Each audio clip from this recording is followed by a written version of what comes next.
Hello friends, எல்லாருக்கும் வணக்கம். இன்னைக்கு நம்ம ஜெய் டிப்ஸ் அண்ட் குக்ஸ் சேனல்ல பூண்டு குழம்பு எப்படி செய்யறதுன்னு தான் பார்க்க போறோம். அதுக்கு முன்னாடி இந்த சேனல் பார்க்குற வியூவர்ஸ் எல்லாருக்கும் ஒரு கைண்ட் ரிக்வெஸ்ட் இருக்கு. நீங்க நம்ம சேனலை ஃபர்ஸ்ட் டைம் பார்க்கறதா இருந்தா மறக்காம Subscribe பண்ணுங்க. வீடியோ ஃபுல்லா பாருங்க, லைக் பண்ணுங்க, ஃப்ரெண்ட்ஸ் கூட ஷேர் பண்ணுங்க. பூண்டு குழம்பு செய்யறதுக்கு நான் இங்க ஒரு 10 சின்ன வெங்காயம், அல்ல ஒரு பெரிய பல்லு பூண்டு வந்து ஃபுல்லா உரிச்சு வச்சிருக்கேன். தக்காளி ஒரு மீடியம் சைஸ் தக்காளி அரைச்சு எடுத்துர்க்கேன். 1 டீஸ்பூன் மிளகாய்த்தூள், 1 டீஸ்பூன் மல்லித்தூள், சின்ன நெல்லிக்காய் சைஸ் சின்ன எலுமிச்சைப்பழம் இல்லை பெரிய நெல்லிக்காய் சைஸ் புளி வந்து எடுத்து வச்சுருக்கேன். தண்ணியில் கரைச்சி எடுத்துக்கலாம். கூடவே கொஞ்சம் நல்லெண்ணெய், தாளிக்கிறதுக்கு கடுகும் வெந்தயம் கருவேப்பிலை எடுத்துக்கலாம். வாங்க எப்படி செய்யறதுன்னு பார்க்கலாம்.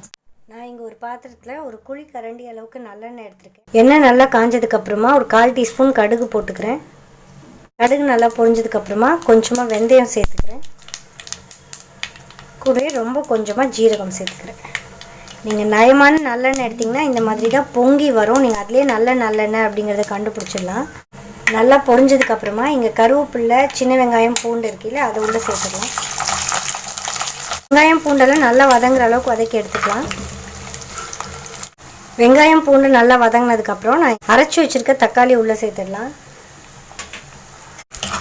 தக்காளி கொஞ்சமாகவே போதும். நம்ம இங்கே புளி சேர்க்கறதுனால தக்காளி அவ்வளோவா தேவைப்படாது. தக்காளி வெங்காயம் பூண்டெல்லாம் நல்லா வதங்கினோன்னே நான் இங்கே எடுத்து வச்சுருக்க மிளகாத்தூள், மல்லித்தூள் உள்ளே சேர்த்துக்கிறேன். 1/4 டீஸ்பூன் மஞ்சள் பொடி சேர்த்துக்கிறேன். இவங்க நல்லா மிக்ஸ் பண்ணிவிட்டு நம்ம இங்கே கரைச்சி எடுத்து வச்சுருக்க புளி தண்ணி உள்ளே சேர்த்துடலாம். கூடவே கொஞ்சமாக தண்ணி சேர்த்துக்கிறேன்.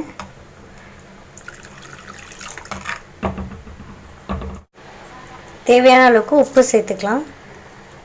ஒரு மூடி போட்டு நல்லா அந்த எண்ணெய் பிரிஞ்சு வர அளவுக்கு கொதிக்க வச்சு எடுத்துக்கலாம். நல்லா கொதித்து எண்ணெய் பிரிஞ்சு வந்ததுக்கப்புறம் நான் இங்கே ரொம்ப கொஞ்சமாக வெல்லம் எடுத்திருக்கேன், அதை சேர்த்துக்கலாம். எப்போவுமே இந்த புளி சேர்க்குற ஐட்டம்ஸ் எதுவாக இருந்தாலும், வத்த குழம்பு இல்லை புளி குழம்புலேயே கொஞ்சம் புளி ஜாஸ்தி ஆயிடுச்சுன்னா நீங்கள் வெல்லம் சேர்த்திங்கன்னா டேஸ்ட் நல்லாயிருக்கும். அதனால நான் அதை சேர்த்துக்கிறேன். பார்த்திங்கன்னா தெரியும், எண்ணெயெல்லாம் சைடில் பிரிஞ்சு ரொம்ப அழகாக நம்மளுடைய பூண்டு குழம்பு ரெடி ஆகிடுச்சு. அவ்வளோதான், இதை அப்படியே நம்ம சர்வ் பண்ணிட வேண்டியதுதான். அவ்வளோதான், நம்மளோட சுவையான பூண்டு குழம்பு ரெடி ஆகிடுச்சு. இந்த வீடியோ உங்களுக்கு பிடிச்சிருந்துச்சுன்னா லைக் பண்ணுங்கள், மறக்காமல் ஃப்ரெண்ட்ஸ் கூட ஷேர் பண்ணுங்கள். மறந்துடாமல் உங்களோட கமெண்ட்ஸை கமெண்ட் செக்ஷனில் போட்டுடுங்க. தேங்க்யூ.